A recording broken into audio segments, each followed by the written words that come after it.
Hi friends, welcome back to our channel. Please subscribe and share. Friends చూడండి, ఇడ్లీ రవ్వ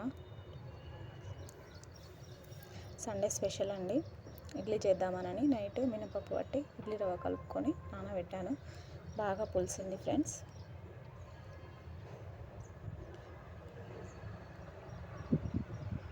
చూడండి,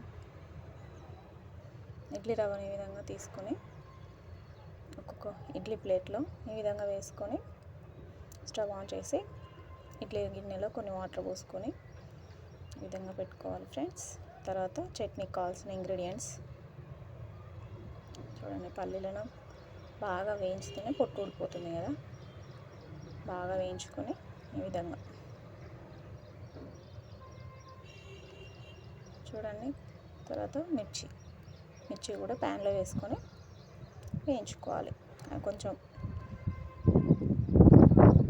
oil వేసుకొని వేయించుకోండి. తర్వాత టొమాటో వేసుకోండి ఫ్రెండ్స్. కొత్తిమీర, కొంచెం కరివేపాకు, తర్వాత కొంచెం చింతపండు వేసుకోవాలి.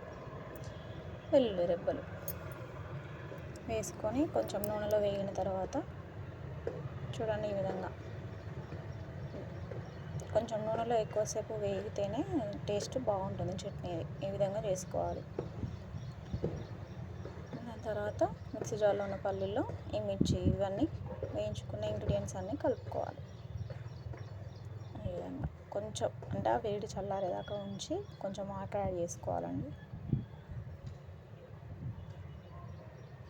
కొంచెం వాటర్ యాడ్ చేసుకొని మిక్సీ పట్టేసుకోవాలి.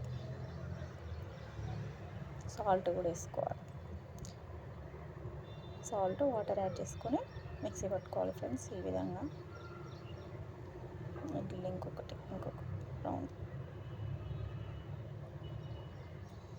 చూడండి. తర్వాత పోపు చట్నీ పట్టేసుకున్నాం కదండి. తర్వాత పోపు చేసుకోవాలి. పోపుకు ప్యాన్లో ఆయిల్ వేసి ఎండుమిర్చి పోపుకి వేసుకోవాలి. తర్వాత కాసంత జీలకర్ర వేయించుకోవాలి. కొంచెం కొత్తిమీర వేసుకోవాలి. కొత్తిమీర, కొంచెం టర్మరిక్ పౌడర్ అంటే పసుపు వేసుకోవాలి. పసుపు వేసుకొని అది కొంచెం హీట్ అయిన తర్వాత చట్నీ అందులో వేసుకోవాలి. అంతే, సింపుల్. ఒకసారి ఇట్లా ట్రై చేసి చూడండి ఫ్రెండ్స్, చాలా రుచిగా ఉంది. చాలా టేస్టీగా ఉంది ఫ్రెండ్స్. ఇడ్లీలు కూడా చాలా మెత్తగా, సాఫ్ట్గా, ఫ్లఫీగా వచ్చేసాయి చూడండి. అంతే. Please subscribe.